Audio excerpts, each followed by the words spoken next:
queridos radioyentes, Dios les bendiga. El tema en esta serie de estudios que vamos a comenzar es la iglesia bíblica. Y nuestro humilde propósito es presentar la iglesia que Cristo fundó para compararla con las distintas ramas del cristianismo que se conocen hoy día, las iglesias que componen esos sistemas cristianos.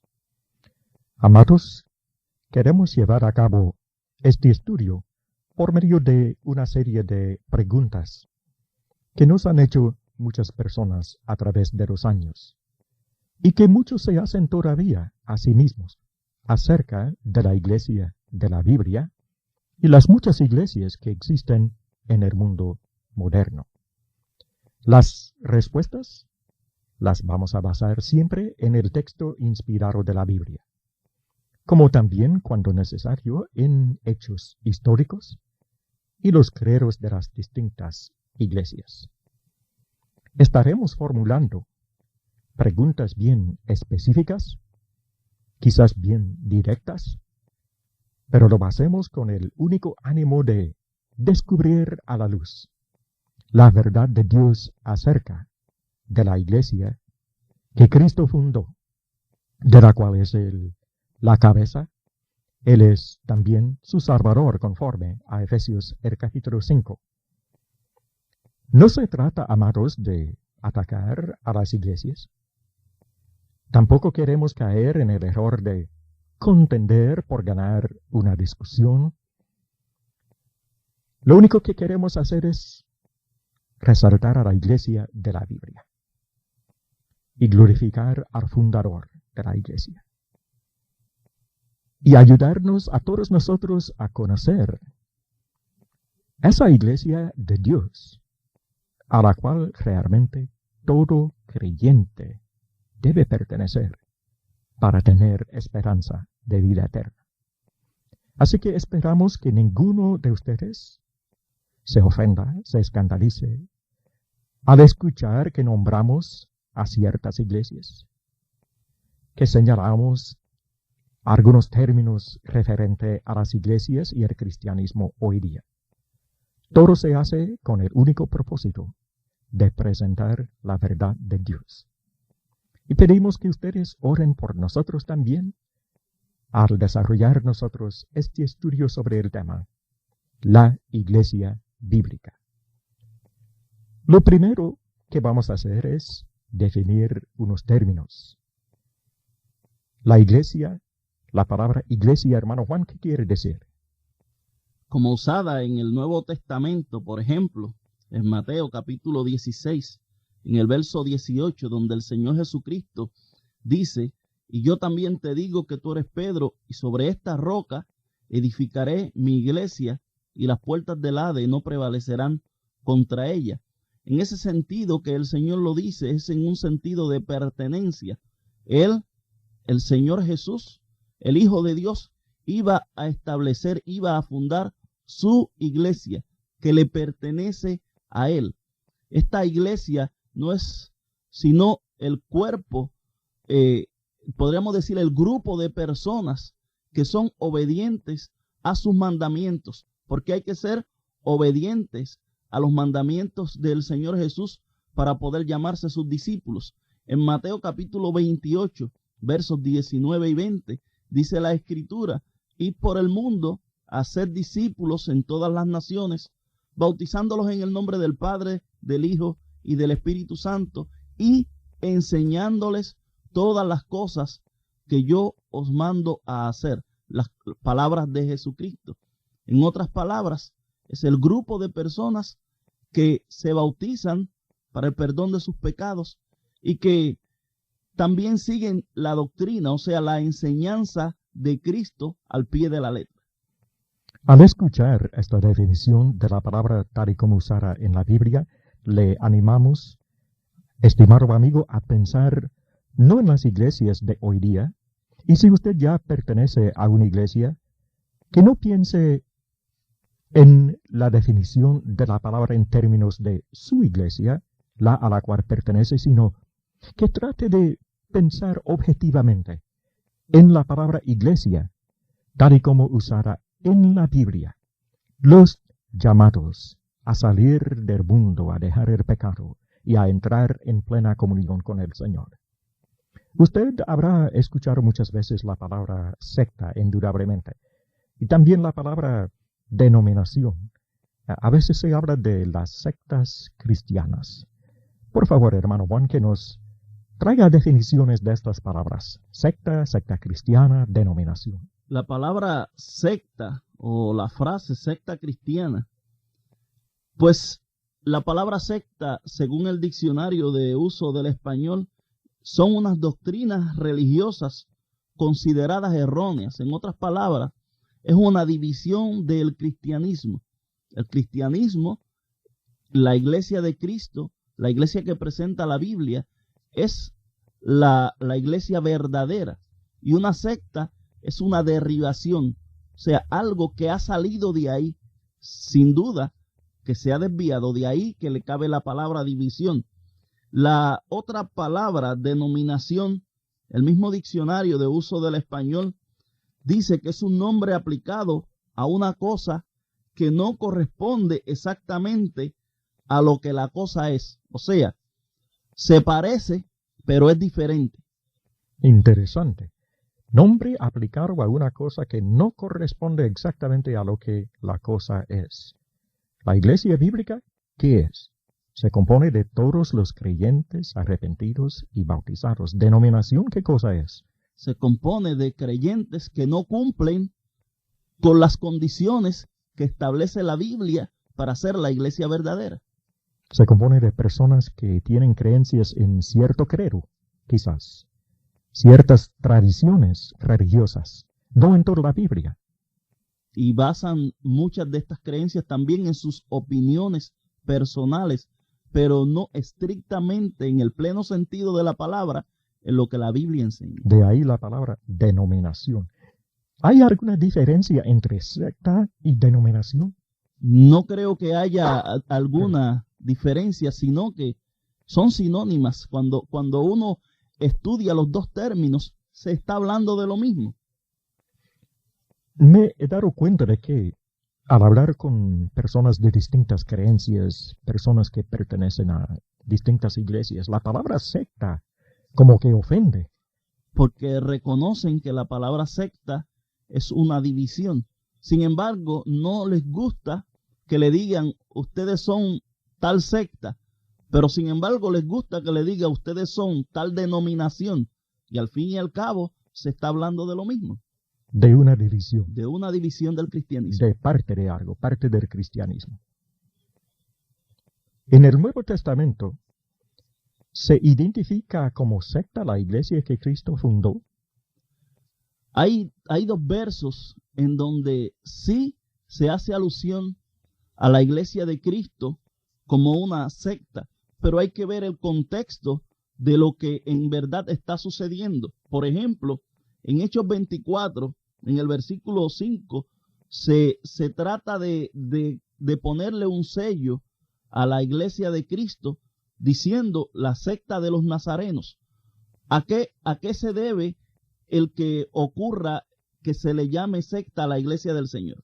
Realmente era un enemigo de la iglesia, un enemigo de Pablo y de Cristo, quien usó esa palabra. La secta, la frase esa, la secta de los nazarenos, según Hechos el capítulo 24, cuando Pablo dio defensa ante Félix. El que lo acusó, de acuerdo con el versículo 1 del capítulo 24, era cierto orador llamado Tértulo. Y este hombre comenzó a acusar a Pablo de haber cometido toda clase de crimen en contra del pueblo judío, etc. Y fue entonces que Tértulo, enemigo de Pablo y de la iglesia, enemigo de Cristo, usó esta frase, la secta de los nazarenos. Era lo que se llamaba un palabrero en aquellas palabras. Y era de la secta, de una de las sectas de los judíos, de los fariseos o de los saduceos, que estaban atacando a nuestro Señor Jesucristo y a su iglesia. Y por esa razón es que ellos empiezan a llamarle a la iglesia del Señor secta, porque decían que era una división del judaísmo, lo cual no es cierto. En Roma, cuando Pablo fue encarcelado en Roma, según Hechos el capítulo 28, los versículos comenzando desde el 17 y hasta el 22, vinieron donde él, Pablo los convocó. En verdad, Pablo pidió que los principales de entre los judíos inconversos se reunieron con él. Y cuando vinieron y se reunieron con él, ellos también usaron la palabra secta referente a los cristianos. Pero hemos de tener presente el hecho de que se trata del concepto que tenían unos hombres no convertidos a Cristo. Dice el versículo 22, ellos dicen a Pablo, pero querríamos oír de ti lo que piensas, porque de esta secta nos es notorio que en todas partes se habla contra ella. Para ellos la iglesia era una secta. ¿Para quiénes? Para los inconversos, para los judíos en particular. La creían una división del judaísmo, pero sabemos, por estudiar la palabra, que la iglesia del Señor, el cristianismo, era una religión fundada por el mismo Señor Jesucristo y nada tenía que ver con el judaísmo, sino de que los primeros cristianos fueron judíos. El judaísmo de aquel tiempo estaba dividido, ¿verdad?, en sectas. Así mismo fue. Los saduceos, los fariseos y algunas otras. Y entonces para los judíos no convertidos que no conocían a la iglesia verdadera, para ellos la iglesia era una secta judía. Se estaban dividiendo del judaísmo según ellos. Exactamente, pero jamás, amados, jamás identifican los apóstoles a la iglesia como una secta. Jamás. Y esto es sumamente importante. Y debemos seguirlos en esto. No llamar a la iglesia una secta, porque la iglesia fundada por el Señor, vamos a tener el concepto bíblico. Jamás era una secta. No debe ser una secta para nosotros ahora. Debemos tener ese concepto bíblico. Es lo que se llama lo original. Es la iglesia original a la cual todos tenemos que pertenecer. El cristianismo moderno, sin embargo, se compone de dos categorías principales de iglesias: la iglesia católica y la iglesia protestante. ¿Qué significa el término católico y qué es el origen de ese término? Aquí comenzamos a nombrar a unos grupos, ¿no? Y no queremos que nadie se escandalice por usar nosotros estos términos. Estamos aclarando, estamos esclareciendo el tema de la iglesia y de las iglesias, etc. ¿Qué significa la palabra católica? Significa universal. ¿Qué es el origen de ese término, hermano Juan? El origen del término data del siglo II, cuando por primera vez un hombre llamado Irineo, en una carta que escribe, menciona la iglesia en términos de universal, en términos de catolicidad, de que era una iglesia universal. Y en esos términos sí se puede decir que la iglesia pues es católica, la iglesia de Cristo es universal, pero no en el sentido de la palabra que se da en los días de hoy, donde se entiende que la iglesia es como si tuviera un sello de que es católica, en el sentido de que ese es el grupo de personas que componen la iglesia del Señor, aún violando los mandamientos de la Biblia. Esta persona, Irineo, que fue un miembro de la iglesia en el siglo, a finales del siglo I y comienzos del siglo II, es aceptado tanto por católicos y protestantes como uno de los padres de la iglesia, porque para estos grupos religiosos, la iglesia, como fue concebida por Cristo y como fue concebida por el Espíritu Santo y por la enseñanza de los apóstoles y los profetas en el primer siglo, no era la iglesia completa, sino que ellos creen que la iglesia vino a completarse después que ciertos personajes que no fueron contemporáneos con los apóstoles y que vivieron en los primeros 6 siglos de historia, escribieron ciertas doctrinas y fueron cambiando la doctrina original que está en la Biblia por otras doctrinas. Y de ahí es que comienza el problema de las muchas religiones. Vamos a hablar con cierta claridad ahora. Hay el nombre de la Iglesia Católica Romana.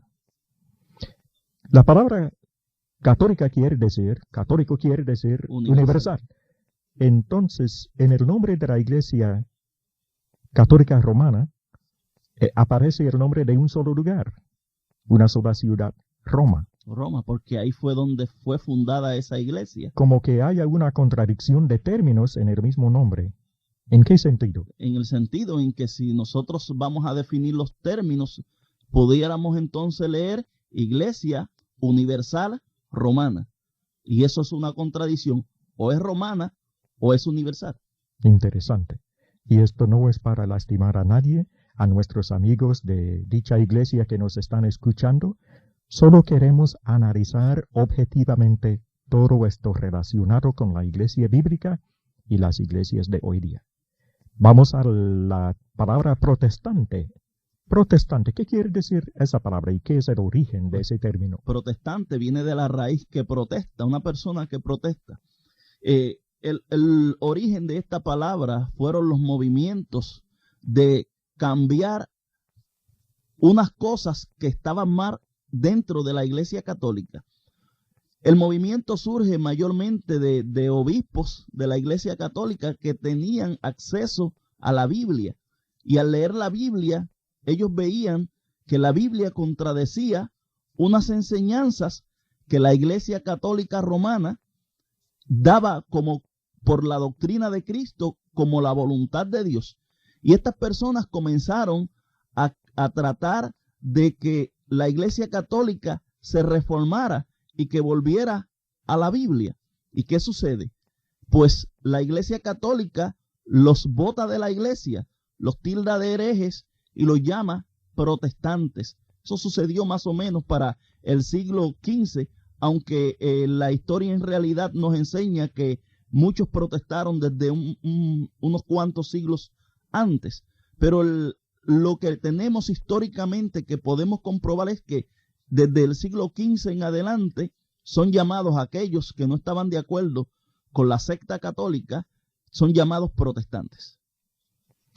Voy a hacer otra pregunta, bastante directa. ¿Son bíblicos estos términos, católico y protestante? Ninguno de los dos términos aparecen en la Biblia, por lo tanto, no son bíblicos, no aparecen en la Biblia. ¿Es usted católico o protestante?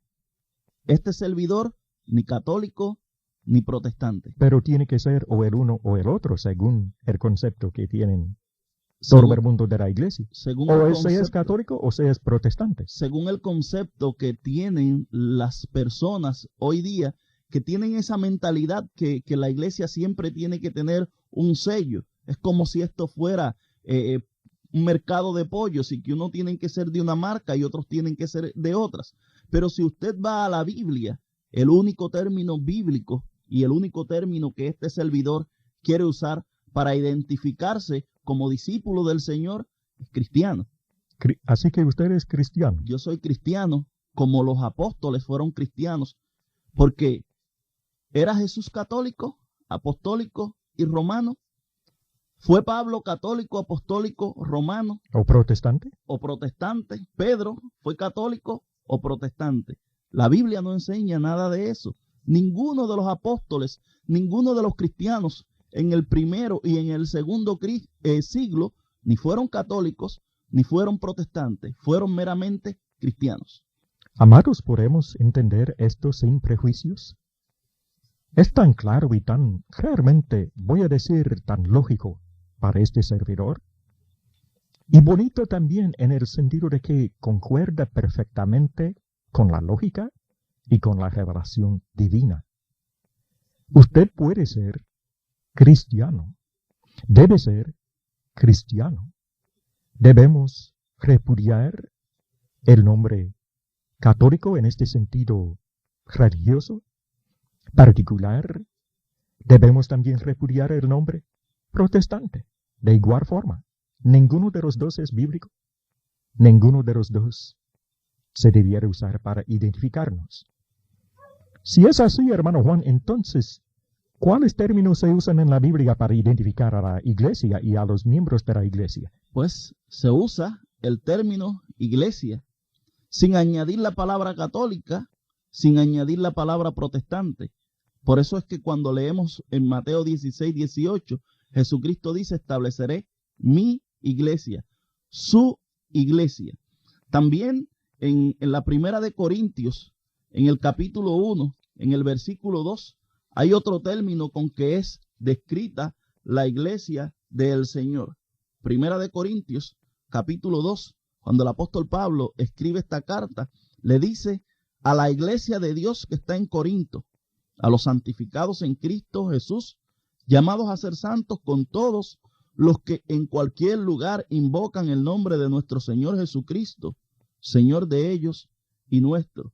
La iglesia de Dios es uno de los términos con que se identifica a la iglesia del Señor en su palabra. También en Colosenses, en el capítulo 1, en el verso 18, dice: y Él es la cabeza, refiriéndose a Cristo, es la cabeza del cuerpo que es la iglesia. O sea que la iglesia también se define como el cuerpo de Cristo. Y en Romanos 16, 16, que dice: saludaos los unos a los otros con ósculo santo.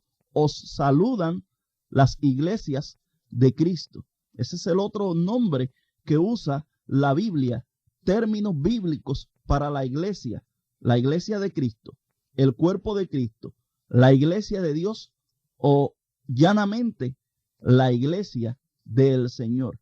Eso es bíblico. Lo demás no se encuentran en la Biblia. En resumen, ¿por qué no debemos usar los nombres Iglesia Católica o Iglesia Protestante? Porque no son nombres bíblicos dados por Dios, porque no fue la voluntad de Dios llamarlos en esos términos. Son ideas humanas, son conceptos humanos, y nosotros como hijos de Dios no podemos bajo ningún concepto ir detrás de estos conceptos humanos e ideas humanas, ni mandamientos hombres. Nosotros tenemos que hacer lo que dice la palabra de Dios. En la primera de Pedro, capítulo 4, versículo 11, si alguno quiere hablar, hable conforme a la palabra de Dios. Y ese es lo que yo quiero hacer, hablar conforme a las palabras de Dios. Amados, se nos acaba el tiempo para esta conferencia sobre la iglesia bíblica. Gracias por habernos escuchado en esta exposición. En el próximo estudio estaremos analizando otros términos escuchados muy a menudo hoy día: evangélicos, pentecostales, carismáticos, etc. De ahí procederemos a revelar más enseñanzas de la Biblia sobre la iglesia bíblica. Queremos animarles a estudiar imparcialmente todo lo que dice la Biblia en cuanto a la iglesia que Cristo fundó, la iglesia que Él compró con su propia sangre. Para pertenecer a dicha iglesia y tener esperanza de vida eterna, es preciso acatar los mandamientos que el Señor dio, que son las condiciones para membresía en su iglesia: creer, arrepentirse, confesar el nombre poderoso del Señor y bautizarse para el perdón de pecados. Obedeciendo estos mandamientos, el Señor mismo le añadirá a su iglesia. Dios bendiga a todos. Que Dios les bendiga.